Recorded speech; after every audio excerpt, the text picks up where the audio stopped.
سے stranger suggestions میں ایک سچی کہانی کے ساتھ آپ کی خدمت میں حاضر ہوں۔ چند روز قبل میرے ایک قریبی عزیز خلیجی ملک سے کراچی کے جناح انٹرنیشنل ایئرپورٹ پہنچے۔ اس عرب ملک سے واپسی تک کا سفر ایک الگ داستان ہے۔ بہرحال جہاز سے اتر کر جب اپنے وطن کی سرزمین پر پاؤں رکھا تو شکر و سجدہ ادا کیا کہ اپنی سرزمین اپنے وطن پہنچ گئے۔ مشکلیں آسان ہو گئیں، مگر انہیں اندازہ ہی نہ تھا کہ مشکلات کا سفر ابھی باقی ہے۔ قوانین کے مطابق ایئرپورٹ پر ضروری کارروائی مکمل کرنے کے بعد قرنطینہ کے لیے ہوٹل پہنچا دیا گیا۔ ہوٹل کے کمروں کے مقرر کردہ ناجائز اور منمانی کرائے نہ چاہتے ہوئے بھی ادا کیے گئے۔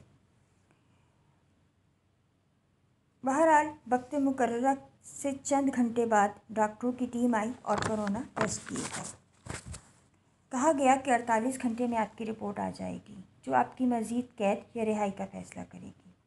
اتنی تو تسلی ہوئی کہ 48 گھنٹے بعد اس قید کرونا سے رہائی مل جائے گی۔ اس کے بعد انہیں آگے اسلام آباد تک کا سفر کرنا تھا۔ کراچی سے اسلام آباد تک کا سفر ایک الگ مرحلہ تھا۔ ڈومیسٹک فلائٹ آپریشن بند، ٹرین سروس بند، بس سروس بند اور پرائیویٹ گاڑی والے پیٹرول سستا ہونے کے باوجود من مانگے کرائے وصول کر رہے ہیں۔ گاڑیوں کی پیشگی بکنگ جاری ہے کیونکہ ڈیمانڈ زیادہ ہے اور گاڑیاں کم اور مائع ایام میں ڈرائیوروں کے نخرے الگ ہیں۔ خیر 48 گھنٹے کا انتظار تھا۔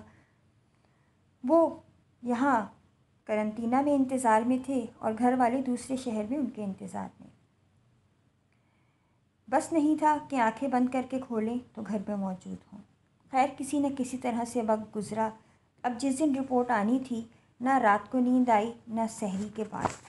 بار بار سامان کو چیک کیا کہ جیسے ہی رپورٹ آئے فوری طور پہ نکلا جائے۔ سامان سمیٹ کے ایک جگہ رکھ دیا کہ جیسے ہی رپورٹ آئی بس رپورٹ ہاتھ میں آتے ہی گھر کے لیے روانہ ہو جائیں گے۔ میرا وہ عزیز مجھ سے مستقل رابطے میں تھا اور یہی کہہ رہا تھا کہ دعا کیجیے کہ رپورٹ صحیح آ جائے اور میں جلد از جلد اس قید سے نجات پا جاؤں۔ اب گھر والے، بیوی، بچے اور بہن بھائی زیادہ شدت سے یاد آ رہے ہیں۔ دگنی قیمت میں ٹکٹ خرید کر آنے کے باوجود بھی ابھی میرا سفر باقی ہے اور میں مستقل یہی تسلی دے رہی تھی کہ بھائی اللہ نے جب یہاں تک مدد کی ہے آگے بھی خیر کی امید رکھو۔ خیر صبح 10 بجے رپورٹ آنے کا وقت مقرر تھا۔ 10 بجے سے 2:30 بجے تک تقریباً کئی مرتبہ میں نے رپورٹ کے بارے میں پوچھا۔ جواب ملا کہ کہا گیا ہے کہ 12 بجے کے بعد آنا شروع ہوگی۔ خیر 12 بجے کے بعد رپورٹیں آنا شروع ہوئیں۔ جن کی رپورٹیں نیگیٹو تھیں انہیں روانہ کر دیا گیا۔ 2:30 بجے مجھے ایک فون موصول ہوا کہ مجھے مزید اس قید کرونا میں رہنا ہوگا۔ میرا دل دھکسا ہو گیا مگر پوچھنے کی ہمت نہیں ہو رہی تھی۔ وہ کہنے لگا کہ ابھی ہم کو اطلاع دی گئی ہے کہ کچھ لوگوں کا ٹیسٹ دوبارہ ہوگا۔ میں نے پوچھا کیوں؟ کہنے لگا کہ ابھی انتظامیہ نے آ کر اطلاع دی ہے کہ ایک گروپ کے سیمپل آپس میں مکس ہو گئے ہیں۔ مطلب ان میں سے کون سا سیمپل کس شخص کا ہے یہ کوئی نہیں جانتا۔ یہ انتظامی غفلت ہے، لہٰذا آج شام روزے کے بعد آپ کے ٹیسٹ دوبارہ کیے جائیں گے۔ یہ سن کر مجھے اتنا افسوس ہوا تو سوچئے جن لوگوں کے ساتھ یہ واقعہ پیش آیا ان لوگوں کے دلوں پر کیا گزری ہوگی۔ ایک چھوٹی سی لاپرواہی نے کتنے لوگوں کا وقت برباد کر دیا۔ ایک چھوٹی سی غفلت دوسروں کے لیے کتنی پریشانیوں کا سبب بن گئی۔ اب انہیں مزید 2 دن کے اخراجات مزید برداشت کرنے تھے اور ساتھ ساتھ انتظار کی زحمت دوبارہ اٹھانی تھی۔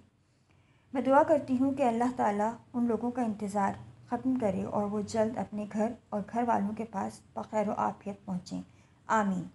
گزارش ہے کہ آپ بھی دعا کریں کہ تمام پردیسیوں کی پریشانیاں دور ہو جائیں اور اللہ تعالیٰ ہماری انتظامیہ کو ہدایت دے اور انہیں اپنا کام ذمہ داری سے کرنے کی توفیق عطا فرمائے۔